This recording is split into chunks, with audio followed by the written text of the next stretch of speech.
أكبر لا إله إلا الله لا إله إلا الله وصلى اللهم على سيدنا محمد وعلى آل بيته الطيبين الطاهرين.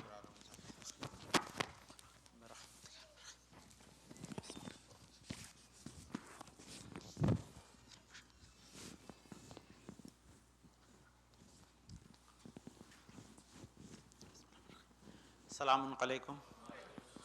اعوذ باللہ من الشیطان الرجیم. بسم اللہ الرحمن الرحیم.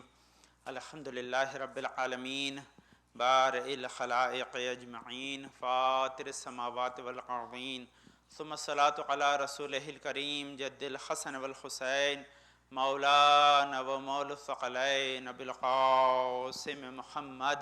اللہم صل علی محمد وآل محمد وأهل بيته الطيبين الطاهرين المعصومين الغر الميامين المخجلين ولعنة على أعدائهم أجمعين وغاصب حقوقهم ومنكر فضائلهم من يومنا هذا إلى قيام يوم الدين. أما بعد فقد قال الله تعالى في كتابه الحكيم وقوله الحق. بسم الله الرحمن الرحيم.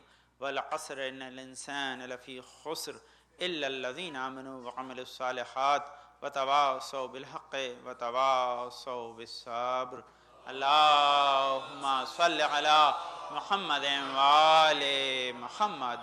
اوصیکم بتقوی اللہ نظم امرکم. اپنے آپ کو اور حاضر مجلس کو تقوی پرہیزگاری کی وصیت کے ساتھ اس خطبے کا جو اہم امر ہے تقوی پرہیزگاری کی وصیت، اس سلسلے میں چند باتیں آپ خدمت میں عرض کروں. اور یہ ایام جو مترادف ہیں 15 اور 25 شوال کے بیچ میں، جو ہمارے اور آپ کے چھٹے امام امام جعفر صادق علیہ السلام کی شہادت سے مترادف ہیں، کیونکہ 2 تاریخیں امام کی شہادت کی بیان کی گئی ہیں تاریخ میں، ایک 15 شوال ایک 25 شوال. ہم اسی کے بیچ میں ہیں. گزشتہ ہفتے جو آپ یہاں تھے تو وہ جمعہ کا دن 15 شوال المکرم کا دن تھا. اس دن آپ خدمت میں امام جعفر صادق علیہ السلام کے سلسلے میں اپنے معروضات کو عرض کیا تھا. آج بھی چند چیزیں انہی کے سلسلے میں عرض کریں گے انشاءاللہ، تاکہ ہم انہیں خراج عقیدت پیش کر سکیں اور اپنی محبت کا اظہار کر سکیں، تاکہ ان کا لطف و کرم اور رحمت ہماری طرف جاری و ساری رہ سکے.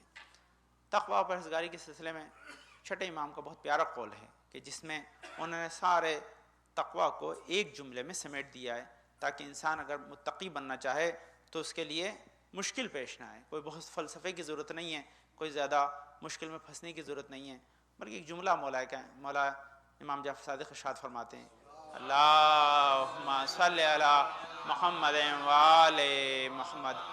امام کہتے ہیں کہ جہاں تمہیں اللہ دیکھنا چاہتا ہے وہاں نظر آؤ، اور جہاں تمہیں اللہ نہیں دیکھنا چاہتا وہاں نظر نہ آؤ. یہ تقوی ہے. اس سے زیادہ کوئی بڑی ڈیفینیشن نہیں ہے، سمپل ڈیفینیشن کہ جہاں تمہیں اللہ دیکھنا چاہتا ہے وہاں نظر آؤ، جہاں اللہ نہیں دیکھنا چاہتا وہاں نظر مت آؤ. ہوتا الٹا ہے کہ جہاں اللہ دیکھنا چاہتا ہے وہاں غائب ہوتے ہیں، جہاں نہیں دیکھنا چاہتا وہاں موجود ہوتے ہیں، اور پھر کہتے ہیں ہم تو متقی ہیں. تو یہ تو پاسبل نہیں ہے ذرا. اور اس کی دلیلیں بہت ہیں. میرے پاس دیکھیں کہ اللہ دیکھنا چاہتا ہے کہ آدمی جو ہے وہ نماز میں ہو، اللہ دیکھنا چاہتا ہے کہ انسان والدین کی خدمت میں ہو، اللہ دیکھنا چاہتا ہے کہ بندہ مسجد میں ہو، اللہ دیکھنا چاہتا ہے کہ بندہ جو ہے وہ کار خیر میں ہو، مومنین کی خدمت کر رہا ہو. وہاں پر انسان بعض اوقات بھول جاتا ہے. لیکن وہاں کہ جہاں بندے کو نہیں دیکھنا چاہتا وہاں سب سے پہلے پہنچتا ہے، وہاں سب سے پہلے آدمی پہنچتا ہے، کیونکہ وہاں لیٹ ہو جائے تو ناراض ہو جاتا ہے، اور یہاں لیٹ ہو جائے تو خوش ہو جاتا ہے. تو یہ فرق ہے انسان کے کہ جہاں اللہ دیکھنا چاہے اگر انسان وہاں نظر آئے گا تو متقی ہے، اور جہاں اللہ دیکھنا نہیں چاہے گا وہاں نظر نہیں آئے گا تو انسان پھر متقی ہے. لیکن الٹا اگر ہو جائے گا تو پھر تقوی اس کے ہاتھ سے چلا جائے. جب سب سے پہلی بات ہے کہ جب تقوی انسان سے چلا جائے گا تو سب سے پہلی بات ہے کہ لذت زندگی چلی جائے گی. یہ بہت اہم چیز ہے. بہت سے لوگ دیکھیے دنیا میں ایک بات یاد رکھیں کہ اگر ہم اپنے بوتے پر، اپنی طاقت پر، اپنی صلاحیتوں پر اس دنیا کو سنوارنا چاہیں گے تو فیل ہو جائیں گے جب تک اللہ کی مدد نہ ملے. اور اللہ کی مدد وہیں ملتی ہے جہاں اللہ دینا چاہتا ہے. یہ تو اللہ کا لطف و کرم ہے کہ وہ اپنے بندوں پہ رحم و کرم کرتا رہتا ہے، ان کی خطاؤں کے باوجود چشم پوشی کرتا ہے اور ان کو اپنی طرف سے برابر نعمتیں عطا کرتا ہے. لیکن انسان کی زندگی میں مشکلات کا سب سے بڑا سبب اس کے گناہ ہے. اگر وہ انسان اس سے بچ جائے گا تو مشکلات حل ہو جائیں گی. اس لیے بہت تقوی کے لیے بہت اچھی بات میں نے دوسرے بھی کہیں، ان کے بھی اقوال ہیں. اس اقوال میں کیا ہے کہ انسان اپنی صحت کے خراب ہو جانے کے ڈر سے بری غذا سے تو بچ جاتا ہے، لیکن اپنے ایمان کے خراب ہو جانے کے برے عمل سے نہیں بچتا. تو اس کا مطلب یہ کہ انسان اپنی صحت کے لیے کوشش ہے لیکن اپنے ایمان کے لیے کوشش نہیں ہے، اپنے ایمان کا وہ خیال نہیں کرتا. متقین کے جو خاص عمل ہیں یا ان کے علامات ہیں وہ آپ خدمت میں عرض کروں گا، لیکن بس آج چند چیزیں سن لیجیے کہ اللہ نے سب سے بڑا تقوی کے سلسلے میں پیغام یہ رکھا ہے. قرآن میں بہت ساری جگہ بہت سارے اس کے پیغامات ہیں، لیکن سب سے بڑا پیغام یہ رکھا ہے کہ خدا نے آغاز قرآن ہی متقین کے نام سے کیا ہے. کیا کیا؟ بسم اللہ الرحمن الرحیم، الف لام میم ذالک الکتاب لا ریب فیہ ھدی للمتقین. یہ پہلا جملہ ہے کہ باقی پہلا جو الف لام میم ذالک الکتاب لا ریب فیہ یہ تو اس کتاب کا انٹروڈکشن ہے جس کے بارے میں اللہ تقوی کا اعلان کر رہا ہے نا، کہ یہ کتاب وہ ہے جس میں کوئی شک کی گنجائش نہیں ہے. اس کا مطلب کہ العاقبۃ للمتقین، کہ عاقبت اگر ہے کسی کے لیے تو صاحبان تقوی کے لیے ہے.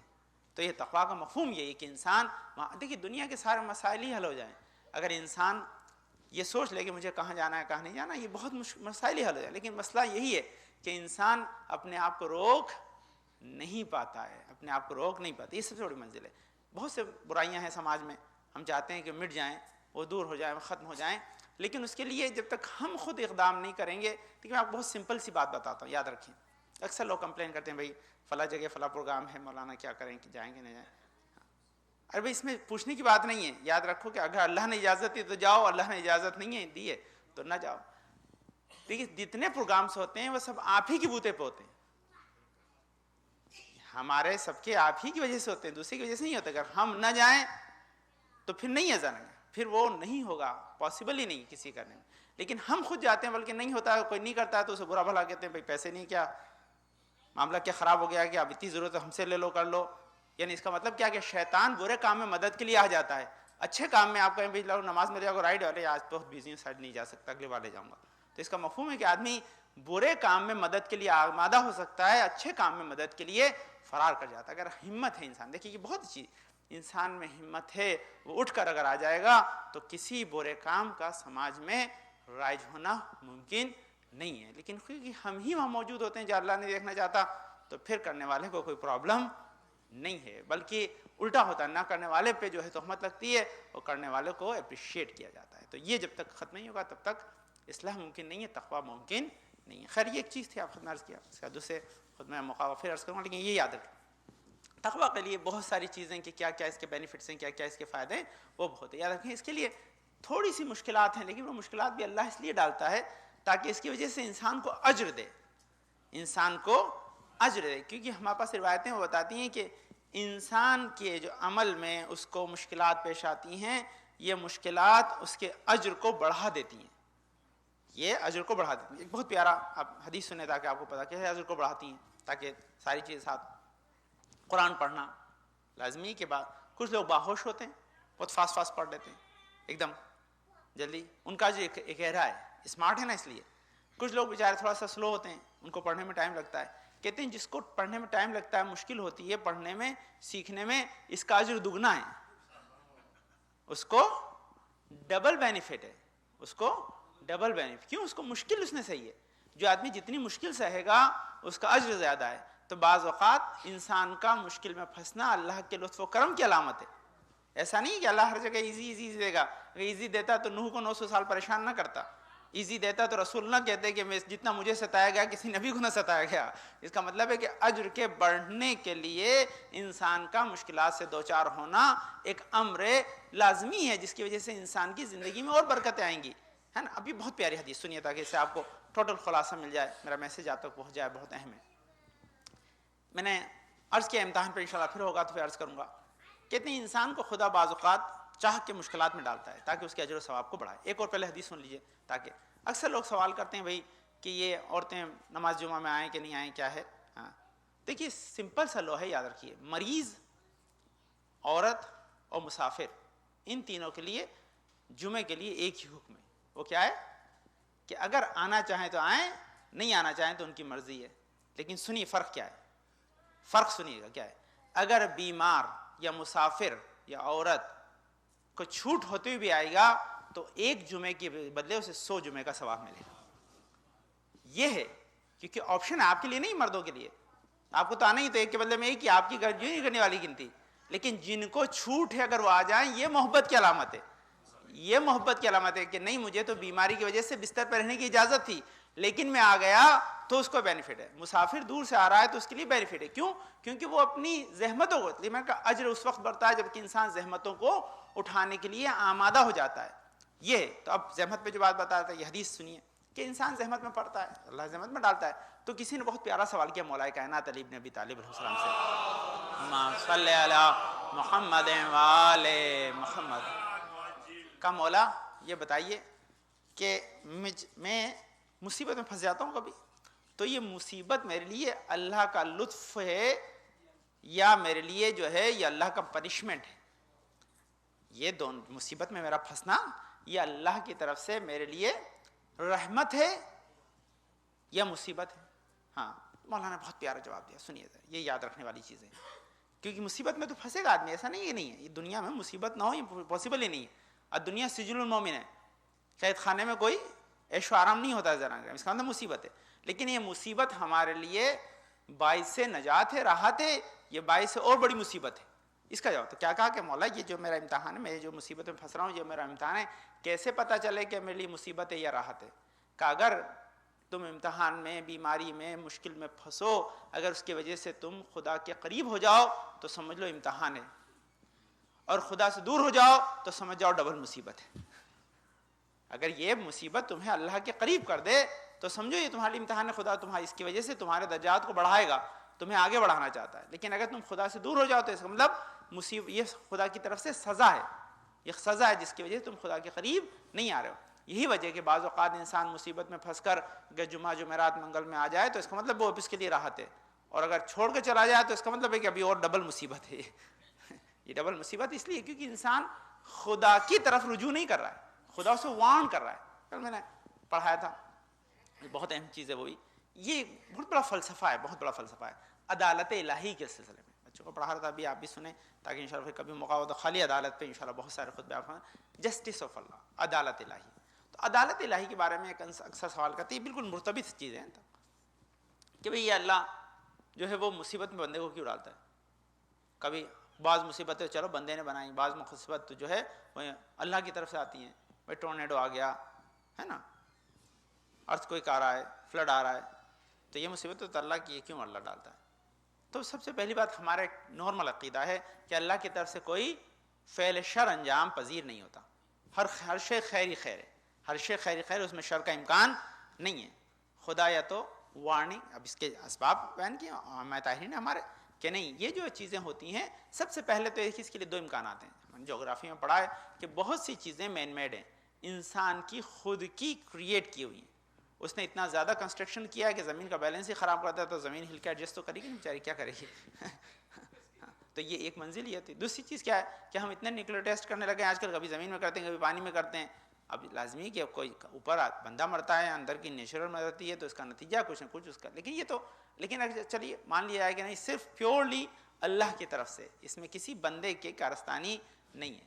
تو اگر اس میں انوسینٹ پیپل مرتے ہیں تو جس طرح انشورنس آپ کو کور کرتا ہے، اللہ بڑا انشورنس آپ کو عطا کرتا ہے. وہ کیا ہے کہ جو پراپرٹی ڈیمیج ہو اس سے زیادہ عطا کرے گا. اور دوسری چیز ہے اگر کوئی اس میں جان بحق بھی ہو گیا، مارا بھی گیا، تو اسے شہید کا درجہ دے کر اگر صاحب ایمان ہے تو وہاں اس کے رتبے کو بڑھا دے گا. تو نقصان نہیں ہے اس میں، فائدہ ہی ہے. لیکن دوسری طرف نہیں. یہ جو ہے اس کا سبب کیا ہے؟ کہتے ہیں اس کا صرف سبب یہی ہے کہ اللہ اگر یہ بند کر دے تو انسان فرعون بن جائے.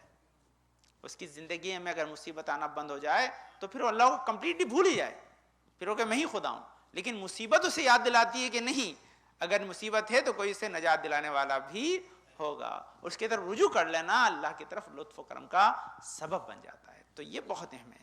اس کا مطلب کیا خلاصہ جو بھی بیان کیا ہے کہ تقوی انسان کی زندگی کے لیے ایمان کی اساس ہے. اس اساس کو حاصل کرنے کے لیے انسان کو تکلیف اٹھانی پڑتی ہے، ذرا سا محنت ہے. اس محنت کی بڑی جزا ہے، بڑا ریوارڈ ہے. اور ریوارڈ ایسا ہی ہے کہ خداوند عالم نے اس کو انسان کی زندگی میں برکت اور آخرت میں نجات کا سبب قرار دیا ہے. اس لیے انسان جب کبھی بھی تقوی حاصل کرنے کے لیے کوشش کرے گا تو اسے تھوڑا سا ہارڈشپ اٹھانی پڑے گی. اب ایک اور اس کے لیے محکم دلیل سن لیں تاکہ آپ کو یاد آ جائے ہمیشہ. یا آپ بچوں سے پوچھے ہو سکتا ہے یہاں جوان بیٹھے ہیں وہ شاید بتا دیں, ورنہ اب جو ماشاء اللہ سن رسیدہ ہوگا ان کے لیے ذرا مشکل ہے بات سمجھنا, لیکن پھر سمجھ جائیں گے. آج کل ایک نیا پیٹرن چلا ہے 6 پیک بنانے کا نا, 8 پیک 6 پیک, مجھے نہیں کیا پتا کیا چل رہا ہے نا. آپ بتائیے کہ بیچارہ کیا یہ آپ جا کے بازار سے لا کے لگا لیتے ہیں؟ بولے نہیں مولانا سب سے پہلے تو ڈائٹ کا خیال رکھنا پڑتا ہے. اس کے بعد سیکنڈ چیز کیا خیال رکھنا پڑتا ہے؟ بھائی صبح اٹھ کے جو ہے پھر اس کے بعد ایکسرسائز کرنی پڑتی ہے.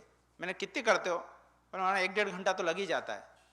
میں نے کہا اچھا پیک بنانے کے لیے تو جو ہے 1 گھنٹہ دے دو اور ایمان بنانے کے لیے 20 منٹ بھی نہ دو. بھائی میں نے کہا نہیں ایسے بن جائیں گے کیا, سوتے رہو بستر پہ بن جائیں گے؟ بولے مولانا نہیں بستر پہ سو کے کوئی 6 پیک بنتے ہیں؟ اٹھنا پڑتا ہے, ایکسرسائز کرنی پڑتی ہے, پراپر ڈائٹ لینی پڑتی ہے, اس کے بعد پروٹین لینا پڑتا ہے, اس کے بعد پھر میں نے کہا اچھا خود کر لو. بولے نہیں ایک ٹرینر بھی ہوتا ہے اس کے لیے, وہ بتاتا ہے کس سے کیا کیا کرنی ہے, باقاعدہ اس کی سی ڈی ہوتی ہے, وہ دیکھتے رہتے ہیں, اس کے اکارڈنگ کرتے ہیں. میں نے کہا مینول بھی چاہیے, ٹرینر بھی چاہیے, اس کے بعد محنت بھی چاہیے, تب جا کے مل جائے تو مل جائے, نہ مل جائے تو نہ ملے, ہے نا. گارنٹی نہیں ہے لیکن ہے کوشش تو آدمی کرتا ہے نا, کوشش تو کرتا ہے. میں نے کہا یہی وجہ دیکھیے اللہ نے جو ہے 1,24,000 تو ٹرینر بھیجے ہیں, قرآن جیسا مینول بھیجا ہے, اور صرف 20 منٹ مانگے کہ اس کے بعد تمہارے ایمان ملنے کی گارنٹی ہے نا. تو یہی اس کا مطلب یہ کہ انسان جب تک فالو نہیں کرے گا تب تک اس کے لیے نجات ممکن نہیں. تو محنت تو کرنی پڑے گی آپ کو, تھوڑی مشکل تو اٹھانی پڑے گی, مشکل کے بغیر پاسبل ہی نہیں ہے. اور دنیا میں کوئی آدمی ایسا نہیں ہے کہ جو کچھ حاصل کرنے کے لیے کچھ کھوتا نہ ہو. بزنس مین صبح نیند کھو کر اپنی کام پہ جاتا ہے, آپ کو پے چیک ملنے کی امید ہوتی ہے اس لیے آپ اٹھ کر جو ہے جاب پر جاتے ہیں. طالب علم کے حصول کی وجہ سے صبح اسکول جاتا ہے نا. ہر آدمی جو کوئی بھی کسان اپنی جو ہے وہ کراپ یعنی اپنی فصل کی امید میں کھیت میں جاتا ہے, سب صبح جاتے ہیں. اس کا مفہوم یہی ہے کہ ان سب کا جانا بتا رہا ہے کہ بغیر محنت کے کچھ نہیں ہے. قرآن بھی کہہ رہا کہ انسان کچھ نہیں سوائے اس کی کوشش کے, انسان کچھ نہیں سوائے اس کی کوشش. جو کچھ بھی انسان ہے اس کی ٹوٹل جو ہے وہ آئیڈینٹی اس کی کوشش ہے. تو جتنی آپ کوشش کریں گے اتنی آپ کے لیے جزائے. بہر یہ پیغام تھا چھٹے امام کے اس عنوان سے میں نے آپ کو عرض کیا تھا اللہم صلی علی محمد وآل محمد. عنوان کیا تھا امام نے؟ بہت پیار جملہ کیا ہے, کیا بتایا میں نے آپ کو عرض کیا تھا کہ تقویٰ یہ کہ جہاں خدا دیکھنا چاہے وہاں بندہ نظر آئے, جہاں خدا نہ دیکھنا چاہے وہاں نظر نہ آئے. یہ تقویٰ کی اساس ہے, بنیاد ہے.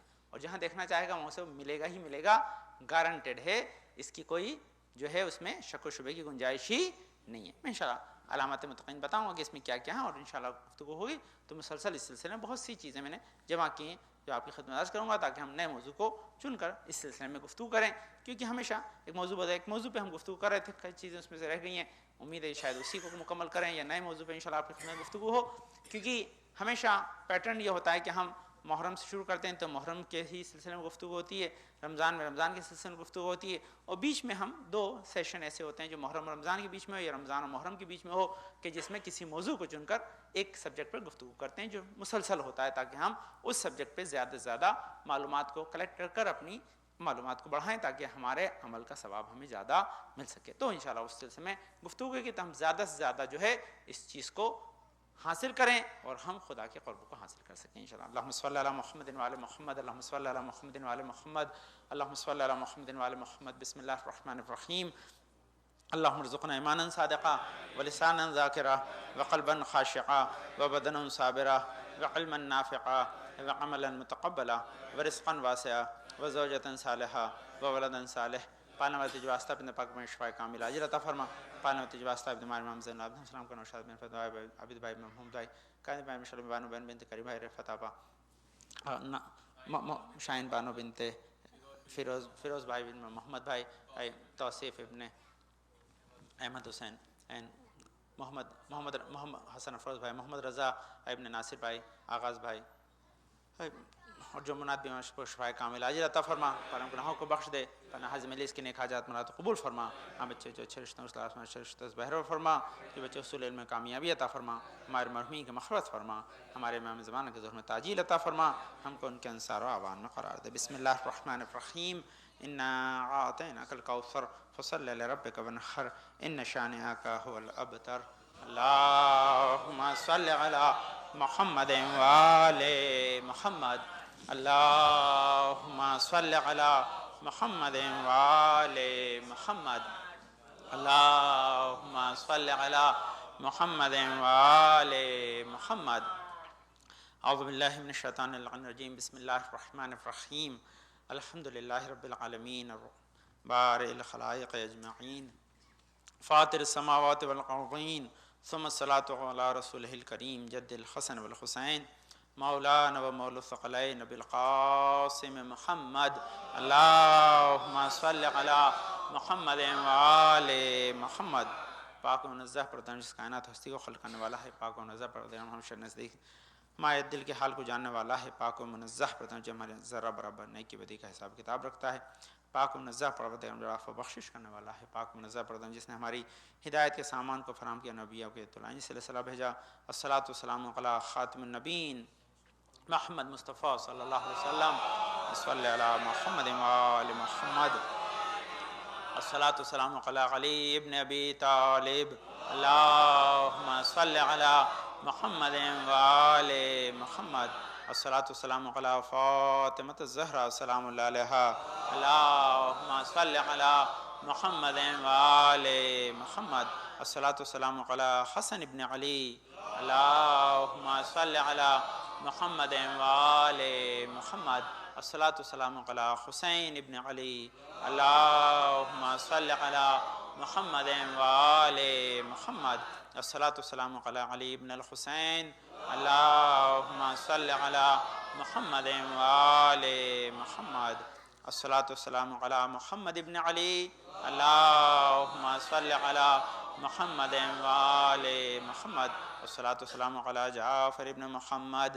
اللہم صل علی محمد وآل محمد الصلاۃ والسلام علی موسیٰ بن جعفر اللہم صل علی محمد وآل محمد الصلاۃ والسلام علی علی ابن موسیٰ الرضا اللہم صل علی محمد وآل محمد الصلاۃ والسلام علی محمد ابن علی اللہم صل علی محمد وآل محمد الصلاۃ والسلام علی علی ابن محمد اللہم صل علی محمد وآل محمد الصلاۃ والسلام علی حسن ابن علی اللہم صل علی محمد وآل محمد الصلاۃ والسلام علی خلف الحادی المہدی المنتظر اللہم صل علی محمد وآل محمد وجل فرج و بشمہم واہلک اعداءہم جن کے ظہور سے دنیا عدل انصاف سے بھر جائے گی، ظلم جور ختم ہو جائیں گے، تاج ظہور کے لیے دعا گو ہیں۔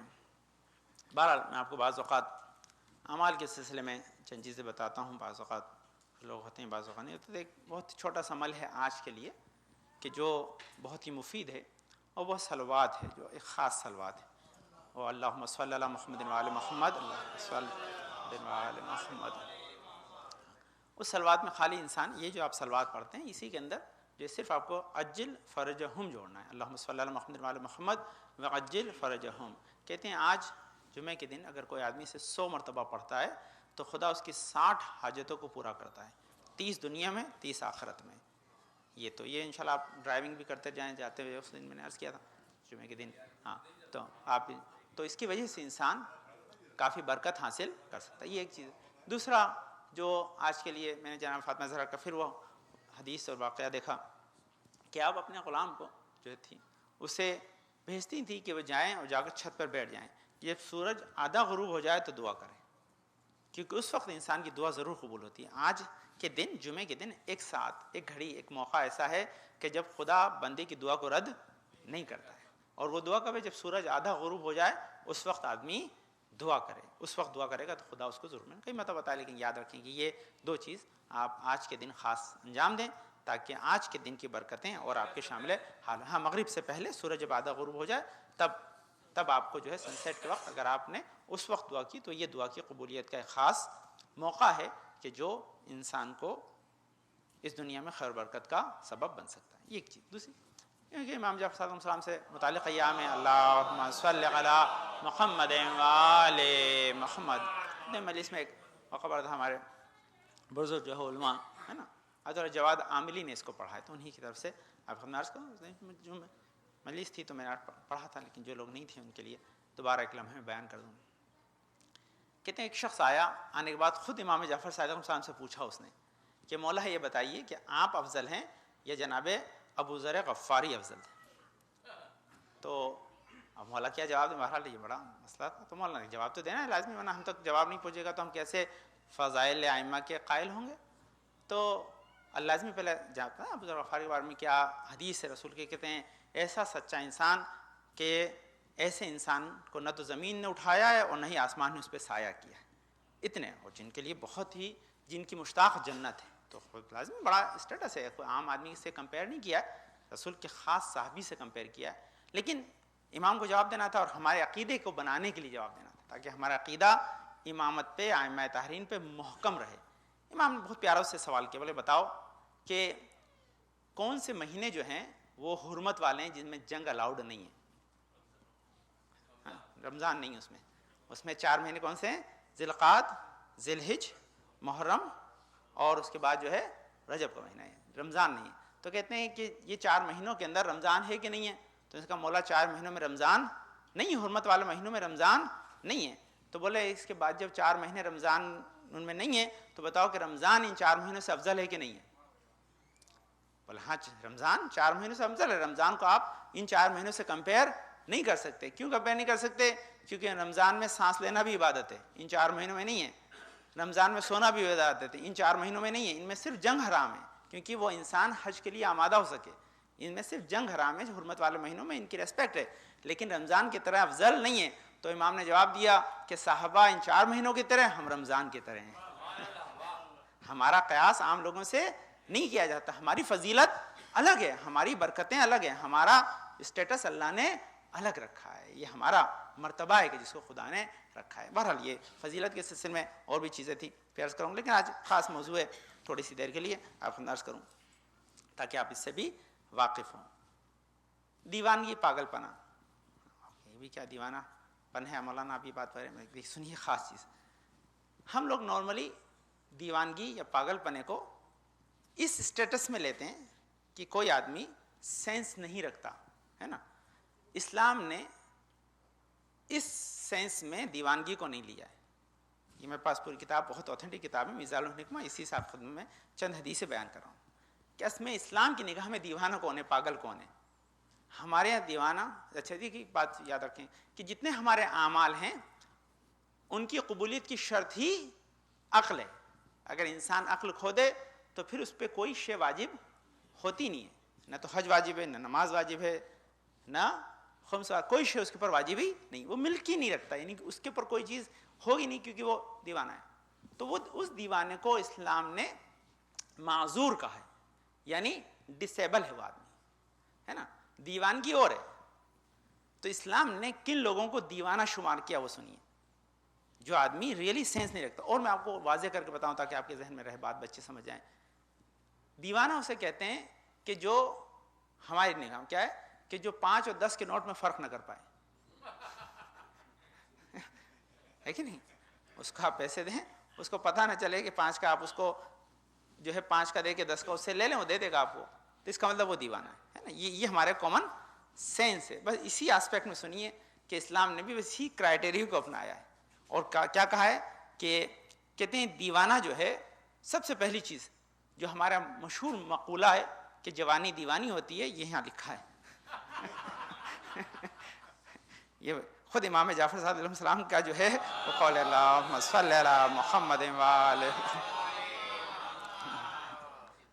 کہ ہیں. تو انہوں نے سب سے پہلا کہا کہ یہ ایک سن ہے خاص کہ جس میں انسان ذرا سا اس کے اندر جنون سا ہوتا ہے. دیوانگی جنون کیوں بھی کہتے ہیں کہ یہ کہ اس کو یا تو کچھ کر گزرنے کی ہوتی ہے، اس میں طاقت ہے، ہمت ہے، یہ ہے، تو وہ اس کو جنون تک لے جاتی ہے، اس لیے دیوانگی. تو کہتے ہیں سب سے پہلے کہ یہ جوانی دیوانی لفظ جو استعمال کرتے ہیں تو یہ روایتوں کا، یہ ہماری طرف سے نہیں ہے، بلکہ اس کو کہا ہے کہ انسان میں وہ ایک دور ایسا ہوتا ہے کہ جب انسان جو ہے وہ جوش میں زیادہ رہتا، ہوش میں کم رہتا ہے.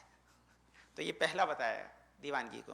دوسرا دیوانگی کے لیے کیا کہا ہے کہ دوسرا کیونکہ یہ رسول کی حدیث ہے، پس وقت کم ہے کہ رسول کسی نے دیکھا کوئی آدمی جو ہے وہ گزر رہا تھا ایسے دیوانہ سا، یعنی ہمارے جسے مجنون کہتے ہیں، جس کو ریئلی اس کا برین ورک نہیں کرتا. اچھا تو جو 5 اور 10 میں فرق نہ کرتا تھا وہ آدمی تھا. تو رسول نے پوچھا کون ہے؟ بولے دیوانہ ہے. بولے نہیں دیوانہ یہ نہیں ہے, یہ معذور ہے, یہ ڈسیبل آدمی ہے, اس کا دماغ جو ہے وہ کام نہیں کرتا, یہ رہا. لیکن ان کا میں تمہیں دیوانہ بتاؤں کہ دیوانہ کون ہے؟ اور رسول نے کہا بتائیے, آپ بتائیے رسول خدا کہ اس میں دیوانہ کون ہے؟ تو رسول اکرم نے جواب دیا کہ دیکھو سب سے پہلا جو کی پوائنٹ بتایا رسول نے, یہ سن لیں تاکہ وقت کم ہو تو پوری بات نہ بھی ہو تو یہ آپ کو یاد رہے کہ سب سے بڑا دیوانہ وہ ہے کہ جو اپنی آخرت کو دنیا کی خاطر بیچ دے. نہیں, جو اپنی آخرت کو یعنی میری آخرت جنت کو میں دنیا کے عیش و آرام کے لیے بیچ دوں, یہ دیوانہ ہے. جو دنیا کو بیچ دے آخرت کی خاطر وہ عقل مند ہے. جو دنیا کو آخرت کی خاطر بیچ دے وہ عقل مند ہے. جو آخرت کو دنیا کی خاطر بیچ دے وہ دیوانہ ہے. تو یہ پہلا انہوں نے رسول نے ریزن بتایا کہ یہ کہ جو آدمی. اچھا اس کے بڑا دیوانہ کون ہے؟ یہ تو چھوٹا دیوانہ ہے. اس سے اور ایک اور بڑا دیوانہ, بڑا پاگل ہے. وہ کون ہے؟ کہ جو اپنے لیے نہیں دوسرے کے لیے اپنی آخرت کو بیچ دے. اسے نہ تو دنیا ہی ملے نہ آخرت ہی ملے. وہ اس سے بڑا دیوانہ ہے. اور اکثر ایسا ہوتا ہے, ذہن یاد رکھیے, اکثر ایسا ہوتا ہے کہ آدمی بیوی کے لیے, بھائی کے لیے, دوست کے لیے اپنی آخرت بیچ دیتا ہے, اسے پتہ ہی نہیں پڑتا ہے مجھے کچھ نہیں ملا, لوگ لے گئے. آدمی بھی عقل مند ہے کہ کچھ اپنے کو مل رہا ہے تو چلو بیچو بھی, خود اس کو کچھ نہیں مل رہا ہے لیکن اس کے باوجود اپنا سب کچھ لٹائے پڑا ہے. تو کہتے ہیں یہ سب سے بڑا دیوانہ ہے. یہ دوسری چیز ہے. تیسری چیز ہے جو دیوانے کے سلسلے میں ہے کہ وہ سن لیجیے کہ اس میں بہت سی اچھی پیاری باتیں ہیں کہ انسان اس میں بعض اوقات ہوتا ہے کہ انسان باہوش ہے, بہت عقل مند ہے, لیکن وہ کام ایسا کر رہا ہے کہ جو اسلام کی نگاہ میں دیوانگی ہے. وہ سینس نہیں رکھتا. وہ کیوں سینس نہیں رکھتا؟ اگر آپ میرے شروع سے صبح سے جو خطبہ بھی جب سے دے رہا ہوں آپ نے سنا ہے تو آپ کو بتایا کہ ساری اس کی اساس کیا ہے.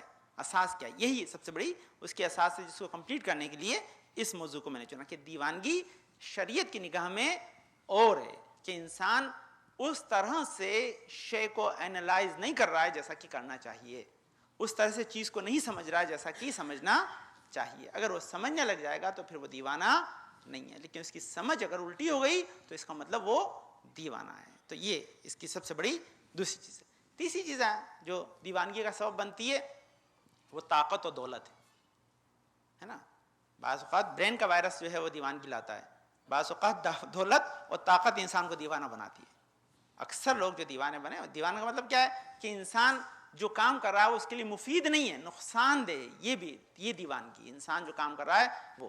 اب اور اس کی مثال دے دوں, بس وقت نہیں ہے تو انشاءاللہ آپ کی خدمات کو. دیکھیے ایک ہوتا ہے ایک بیماری جس کو کہتے ہیں سر, عربی میں یا اردو فارسی میں سر.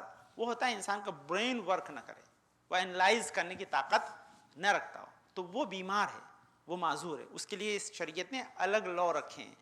لیکن دیوانگی ایک الگ شے انسان ہے نا. اور اگر آپ کو سمجھ میں ایک بات بتاؤں, ہمارے یہاں دیکھیے مستی ہے نا, ایک ہوتی ہے کوئی نارکوٹک لے کر, شراب لے کر مستی میں, کوئی دولت کی مستی میں, کوئی شہرت کی مستی میں, وہ مستیاں الگ ہیں.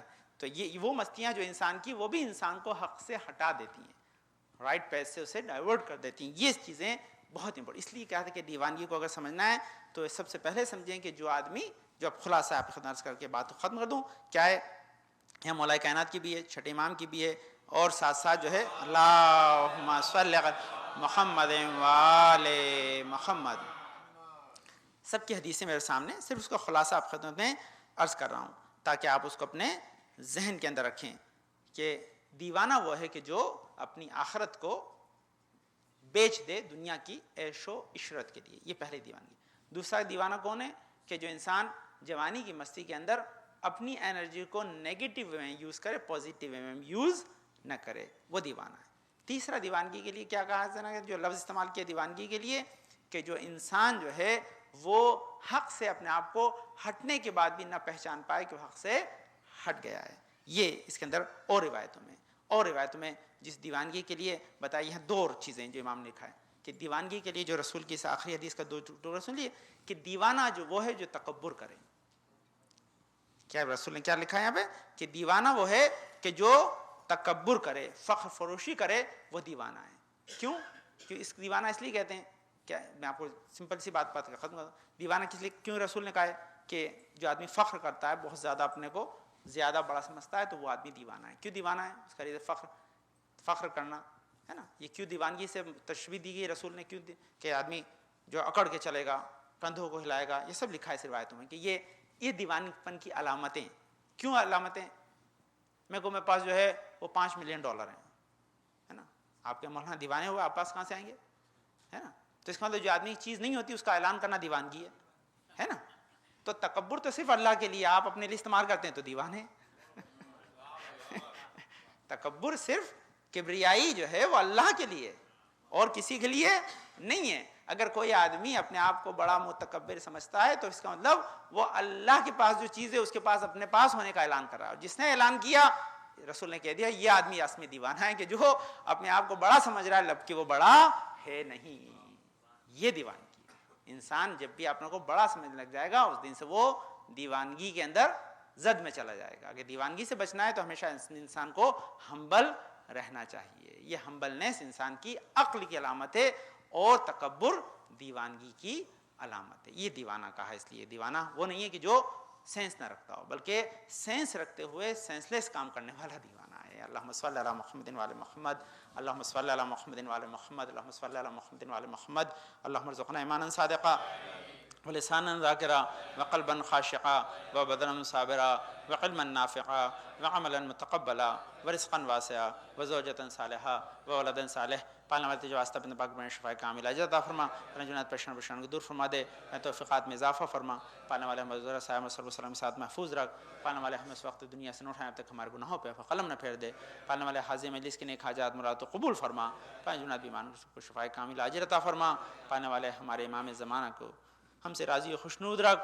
پانے والے ہمارے امام زمانہ کے ظہر میں تاجیل عطا فرما. ہم کو ان کے انصار و اعوان میں قرار دے. بسم اللہ الرحمن الرحیم. اذا جاء نصر اللہ والفتح ورأيت الناس يدخلون في دين الله افواجا فسبح بحمد ربك واستغفره انه كان توابا. اللهم صل على محمد وآل محمد. بسم اللہ الرحمن الرحیم. اللہ اکبر اللہ اکبر. اشہد ان لا الہ الا اللہ اشہد ان لا الہ الا اللہ اشہد ان محمد رسول اللہ صلی اللہ علیہ وسلم. اشہد ان امیر المومنین و امام المتقین قلی ولی اللہ وسیر رسول اللہ وخلیفتہ بلا فاصل. اشہد ان قلی حجت اللہ. حی علی الصلاۃ حی علی الصلاح حی علی الفلاح حی علی الفلاح حی علی خیر العمل حی علی خیر العمل. قد قامت الصلاۃ قد قامت الصلاح. اللہ اکبر اللہ اکبر. لا الہ الا اللہ. اعوذ باللہ من الشیطان الرجیم. بسم اللہ الرحمن الرحیم. ان الصلاۃ ونسکی ومحیای ومماتی للہ رب العالمین. یا محسن قد اتاک المسیء انت المحسن وانا المسیء فتجاوز عن المسیء. استغفر اللہ ربی واتوب الیہ. استغفر اللہ استغفر اللہ ربی واتوب الیہ. بسم اللہ الرحمن الرحیم.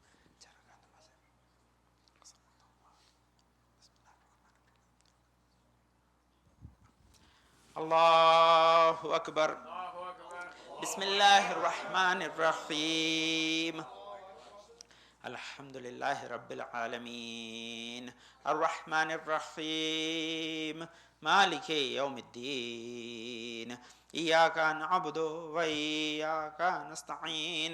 اہدنا الصراط المستقیم صراط الذین انعمت علیہم غیر المغضوب علیہم ولا الضالین.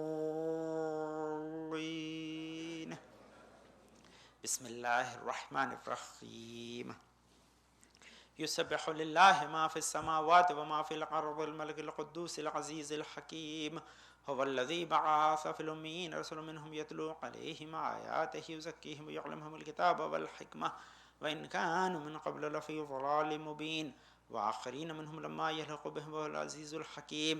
ذلك فضل اللہ یؤتیہ من یشاء واللہ ذو الفضل العظیم. مثل الذین حملوا التوراة ثم لم يحملوها كمثل الحمار يحمل أسفارا بئس مثل القوم الذين كذبوا بآيات الله والله لا يهدي القوم الظالمين. قل يا أيها الذين هادوا إن زعمتم أنكم أولياء لله من دون الناس فتمنوا الموت إن كنتم صادقين ولا يتمنونه أبدا بما قدمت أيديهم والله عليم بالظالمين. قل إن الموت الذي تفرون منه فإنه ملاقيكم ثم تردون إلى عالم الغيب والشهادة فينبئكم بما كنتم تعملون. يا أيها الذين آمنوا إذا نودي للصلاة من يعمل جمعة فصلوا إلى ذكر الله وذروا البيع ذلكم خير لكم إن كنتم تعلمون فإذا قضيت الصلاة فانتشروا في الأرض وابتغوا من فضل الله واذكروا الله كثيرا لعلكم تفلحون وإذا رأوا تجارة أو لهوا انفضوا لها تركوك قائمة قل ما عند الله خير من اللهو والتجارة والله خير الرازقين كذلك الله ربي الله أكبر اللهم صل على محمد وآل محمد ربنا آتنا في الدنيا حسنة وفي الآخرة حسنة وقنا عذاب النار وعذاب القبر رب زدني علما رب ارحمهما كما ربياني صغيرا الله أكبر سبحان ربي العظيم وبحمده سبحان الله سبحان الله سبحان الله رب صل على محمد وآل محمد سمع الله لمن حمد الله أكبر سبحان ربي العالى وبحمده سبحان الله سبحان الله سبحان الله الله أكبر استغفر الله ربي وأتوب إليه الله أكبر سبحان ربي العالى وبحمده سبحان الله سبحان الله سبحان الله الله أكبر وحول الله وقوته يقوم ويقعد بسم الله الرحمن الرحيم الحمد لله رب العالمين الرحمن الرحيم مالك يوم الدين إياك نعبد وإياك نستعين اهدنا الصراط المستقيم صراط الذين أنعمت عليهم غير المغضوب عليهم ولا الضالين بسم الله الرحمن الرحيم قل هو الله أحد الله الصمد لم يلد ولم يولد ولم يكن له كفوا أحد الله أكبر سبحان ربي العظيم وبحمده سبحان الله سبحان الله سبحان الله رب صل على محمد وآل محمد سمع الله لمن حمده كذلك الله ربي الله أكبر اللهم صل على محمد وآل محمد اللهم كل وليك الحجة ابن الحسن صلواتك عليه ونعبائه في هذه الساعة في كل ساعة وليم وحافظا وقائدا وناصرا ودليلا معينا حتى تسكنوا أرضك طوعا وتمتعوا فيها طويلا برحمتك يا أرحم الراحمين رب زدني علما رب ارحمهما كما ربياني صغيرا الله أكبر سبحان ربي الأعلى وبحمده سبحان الله سبحان الله سبحان الله الله أكبر استغفر الله ربي وأتوب إليه الله أكبر سبحان ربي الأعلى وبحمده سبحان الله سبحان الله سبحان الله رب صل على محمد وآل محمد يا خير المسؤولين ويا خير المطيعين ارزقني وارزق عيالي من فضلك فإنك ذو الفضل العظيم رب زدني علما الله أكبر الحمد لله أشهد أن لا إله إلا الله وحده لا شريك له وأشهد أن محمدا عبده ورسوله اللهم صل على محمد وآل محمد السلام عليك أيها النبي ورحمة الله وبركاته السلام علينا وعلى عباد الله الصالحين السلام عليكم ورحمة الله وبركاته الله أكبر الله أكبر الله أكبر اللهم صل على محمد وآل محمد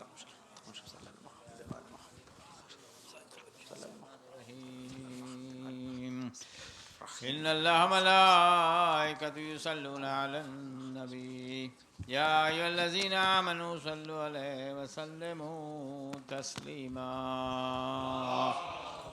صل على محمد وآل محمد اللهم صل على محمد وآل محمد اللهم صل على محمد وآل محمد وعجل فرج دعاء إمام زمانه بسم الله الرحمن الرحيم اللهم كن لوليك الحجة ابن الحسن صلواتك عليه وعلى آبائه في هذه الساعة وفي كل ساعة